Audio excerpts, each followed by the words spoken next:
Bu il dünyanın nüfuzlu Oskar mükafatına ən yaxşı əcnəbi film kateqoriyası üzrə təqdim edilmiş və adı artıq Akademiyanın uzun siyahısında açıqlanmış Tağıyev bədii filminin ssenari müəlliflərindən biri, tanınmış kinodramaturq, ssenarist İsmail İmanla Azərbaycan Kinematografçılar İttifaqında Ssenaristlərin Meydanı, Tarix və Kino adlı görüş keçirildi.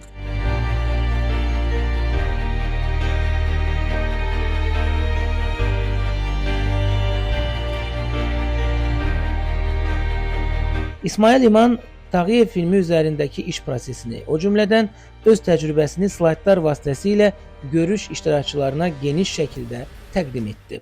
İsmail İman ustad dərsini 7 mövzuya bölmüşdü. İlk bölmədə qəhrəmanın tərcümeyi halı, daxili ziddiyyətlərini özündə əks etdirən şəxsiyyət motivi təqdim edilirdi. Onun hər bir tarixi kino insanla başlayır və qəhrəmanın bioqrafiyasını, motivasiyasını, davranışlarını və daxili ziddiyyətlərini öyrənmək vacibdir. Səbəb-nəticə əlaqələrin analizi keçirilməlidir və biz başa düşməliyik qəhrəman nə edir və eyni zamanda bu hərəkətlərin, bu addımların səbəbini bilmək lazımdır. Yəni, niyə etdiyini anlamaq lazım olur. Və yəni, hər bir yaxşı bir filmdə qəhrəmanın transformasiyası lazımdır, ona ehtiyac var. Və başa düşməliyik tarihin insanı necə dəyişdiyi və insanın tarihi necə dəyişə bildiyi öyrənmək. Tağıyev böyük və çox maraqlı bir şəxsiyyətdir və yəni, Tağıyev layihəsi mənim üçün 2019-cu ildə başlayıb. O dövründən bir təcrübəm yox idi.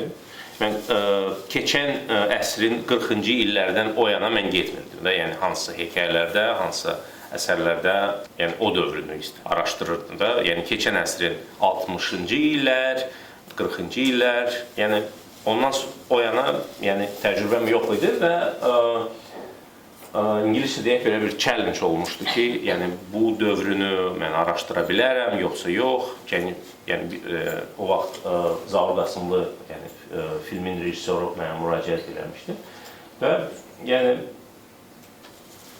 bir tərəfdən çox maraqlı idi, o bir tərəfdən böyük bir məsuliyyətdir, çünki sən o dövrünü yaxşı bilmirsən. Yəni Tağıyev mənim üçün, misal üçün, o məktəbdən, yəni uşaq illərimdən qalan xatirələrdə idi və yəni təzədən onu araşdırmaq lazım idi və yəni birinci bölüm şəxsiyyətdir. Sən həmin o şəxsiyyəti bilməlisən, onun tərcümə halını öyrənməlisən, tarixləri, hadisələri və Tağıyevlə danışarkən bu biraz qəliz məsələ idi. Çünki Tağıyev çox aktiv idi.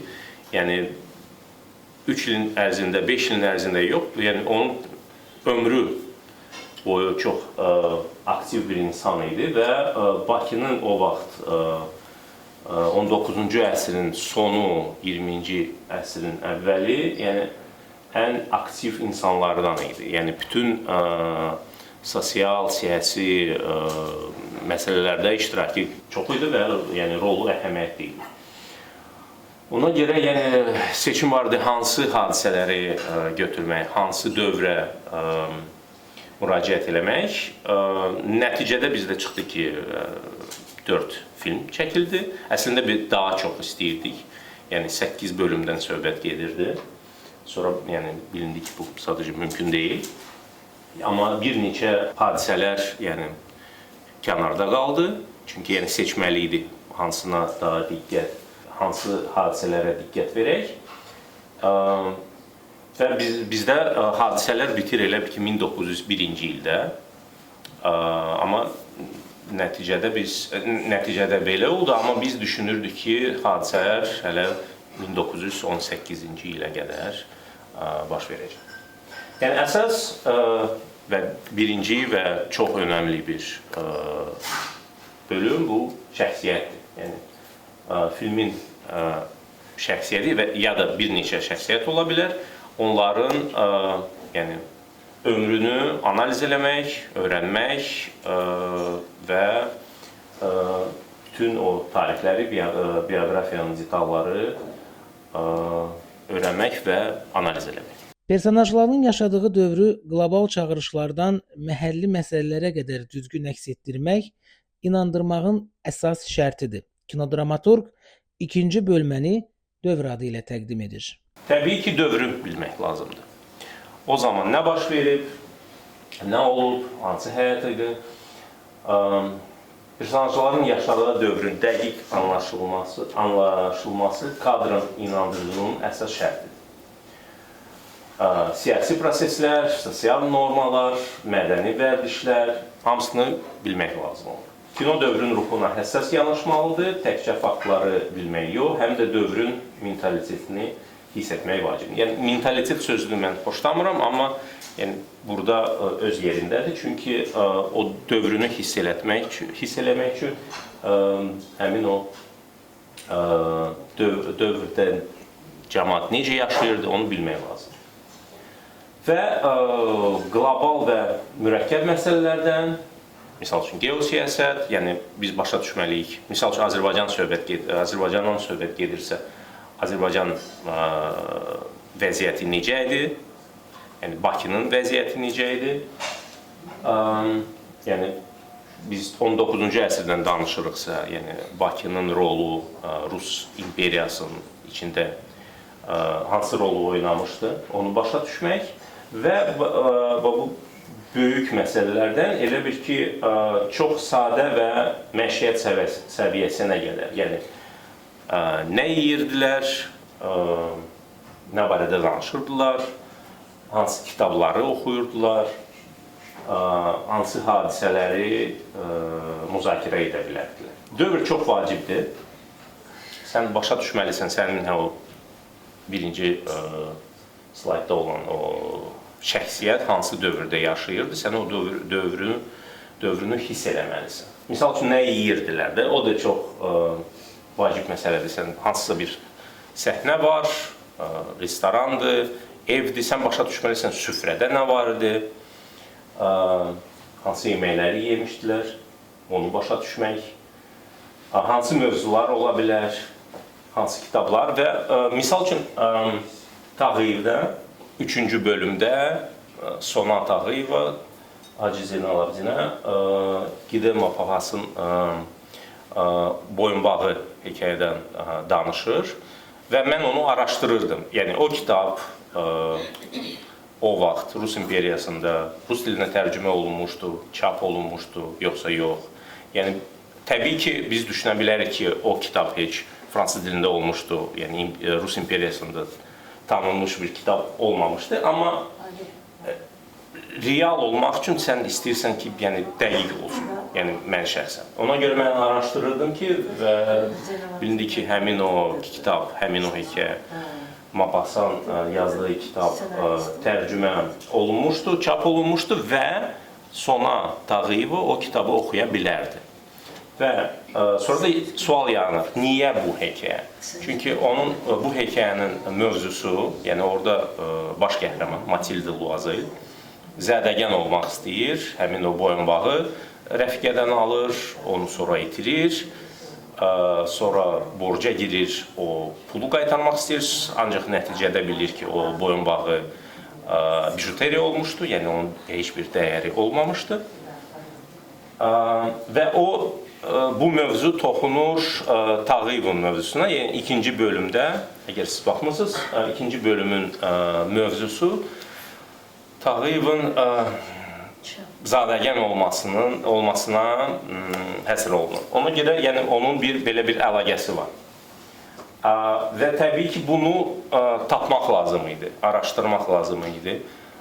Düşünmək ki, hansısa kitab ola bilər, bunlar müzakirə edirlər və bu kitabı tapmaq, müəllifi tapmaq, o dövrə aid bir müəllifi, həmin o, misal üçün, Gide Mapahsan və hansısa konkret bir hekayəni seçmək. Və yadımdadır, yəni bir neçə saat məndə getdik həmin o müəllifi seçmək, onun əsərini seçmək, yəni həmin o hekayəni araşdırmaq, öyrənmək, o uyğundur yoxsa yox və nəticədə onu istifadə edir. Məndə misal üçün bir səhnə var idi, o nəticədə istifadə olunmadı, Duxan səhnəsi idi və orada iki jurnalist olmuşdu.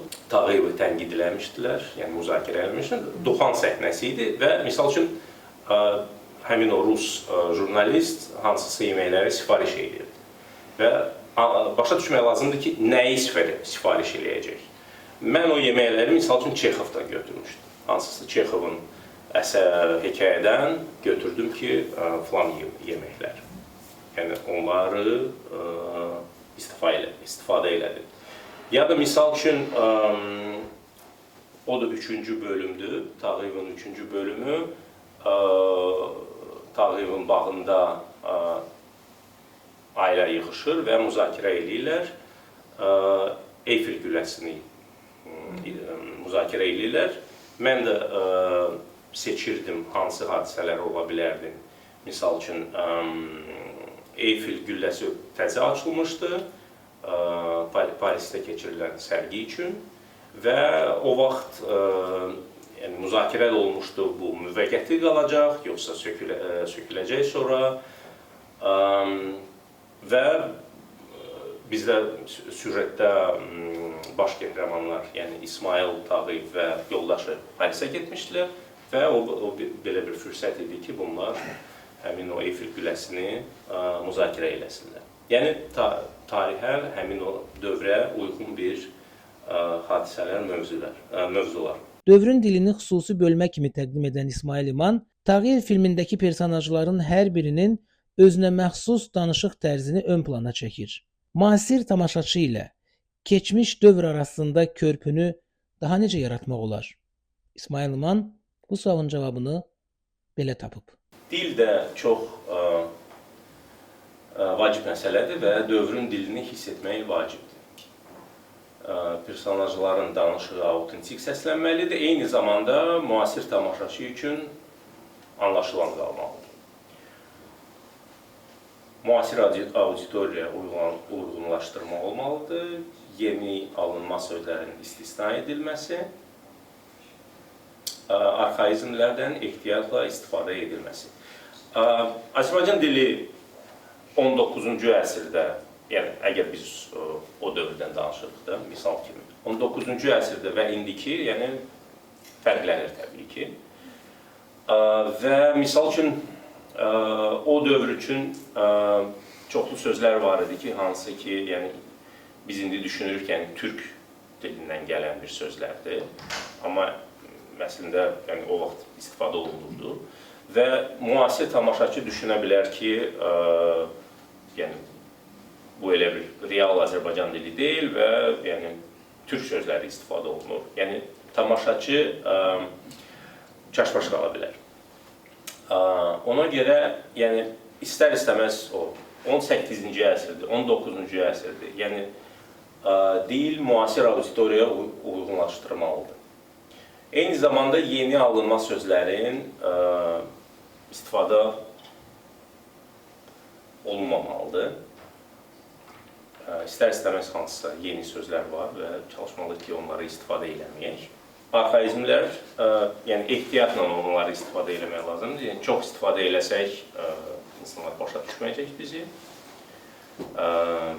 Çox mürəkkəb olacaq, çətin olacaq anlamaq üçün. Və həmin dövrün ədəbiyyatına müraciət. Mən onu istifadə eləmişəm. Əbdürrəhim bəy Haqverziyevin pyeslərini açmışdım və onları istifadə eləmişdim. Konkret sözləri, sözlərin birləşməsi, hansısa ki, parçaları, yəni dövrə uyğun bir sözləri istifadə eləmək üçün. Eyni məsələ rus dilində olan parçalardır. Çünki Tağıyevdə Rus imperiyasının dövrüdür və ruscada olan bir hissəsi var. Yəni, kinovniklərlə danışılır və parçalar və s. Orada da mən, misal üçün, Astrovskinin pyeslərini açırdım və hansısa hissələri yox, daha çox hansısa sözləri və söz birləşmələri istifadə edir.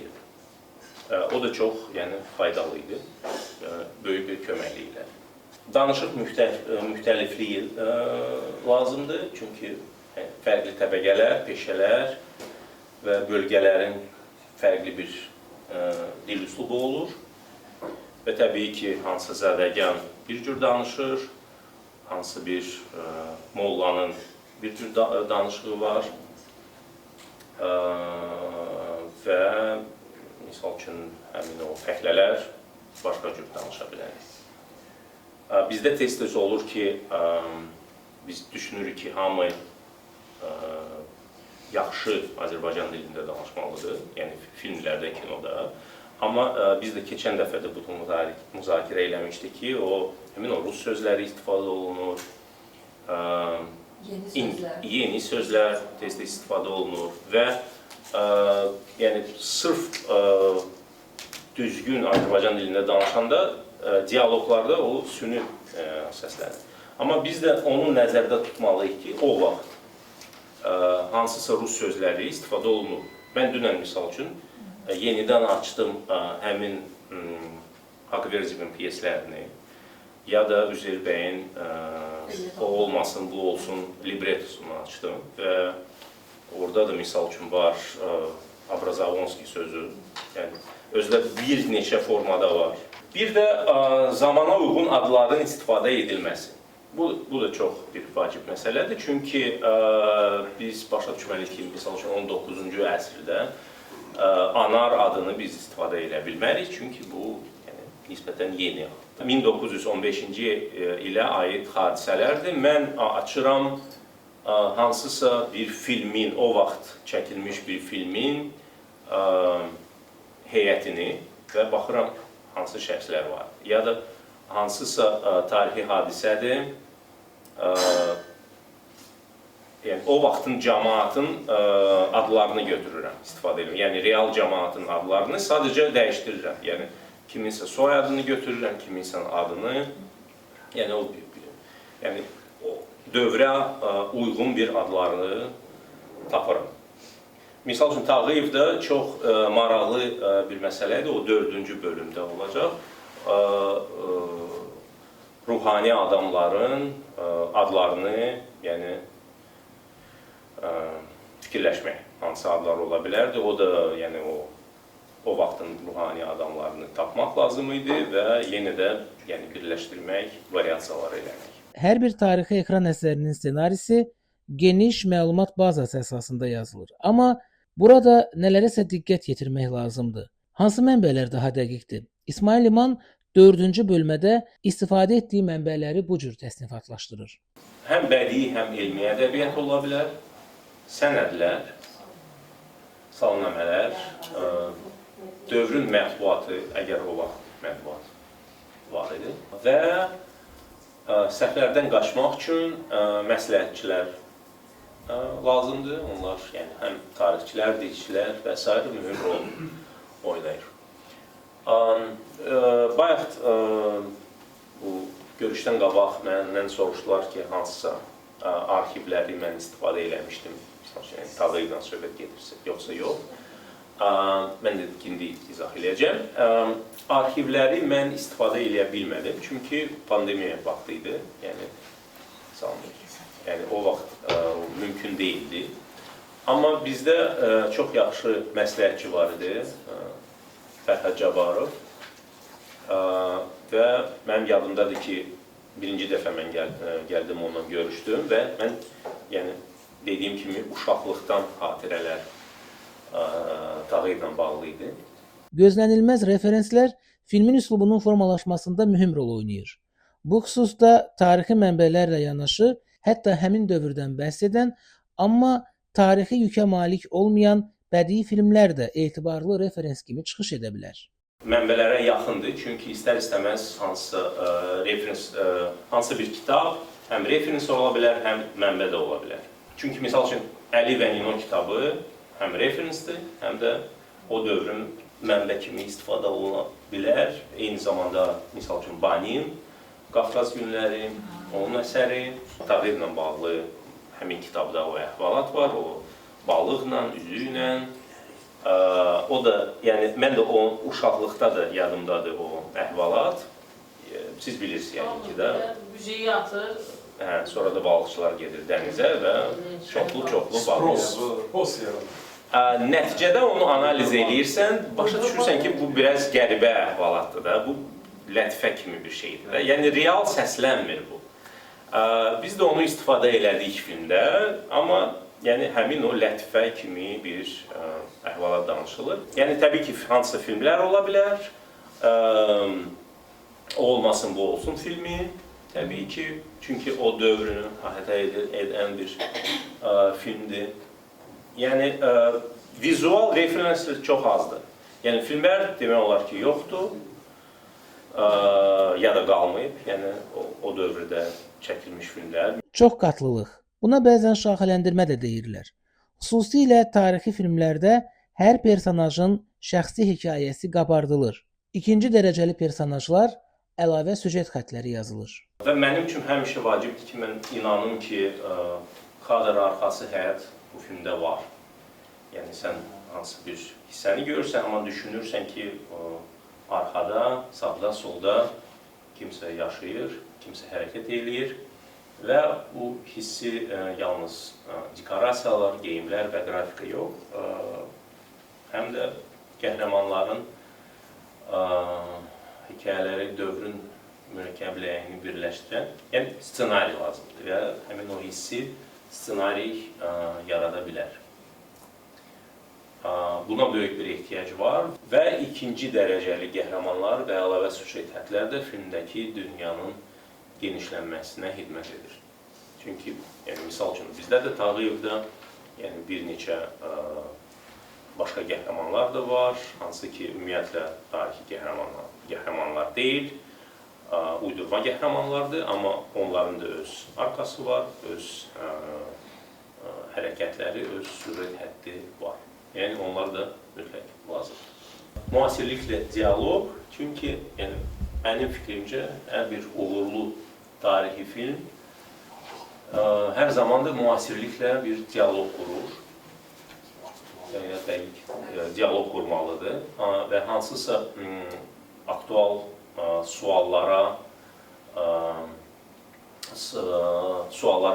aktual mövzuya aid olan sualları vermək və bu günün sualları ilə səsləşməsi tamaşaçı ilə bir filmə baxırıq. Sadəcə rəssam yaxşı işlədi, operator yaxşı işləyir, qrafik da pis deyil. Amma bu sadəcə bizə elə bir aid olmayan bir dövrdür. Yəni biz onu başa düşmürük, çünki bizlə bir bağlantı yoxdur. Və film mütləq cavablar verməli deyil. Amma bizim zamanımıza suallar ünvanlanmalı və müasir mövzuları qaldırmalıdır. Yəni hansısa həmin o mövzuları qaldırmaq, suallar vermək, ola bilər heç cavabda yoxdur, amma ən azı tamaşaçı bu barədə fikirləşəcək, düşünəcək.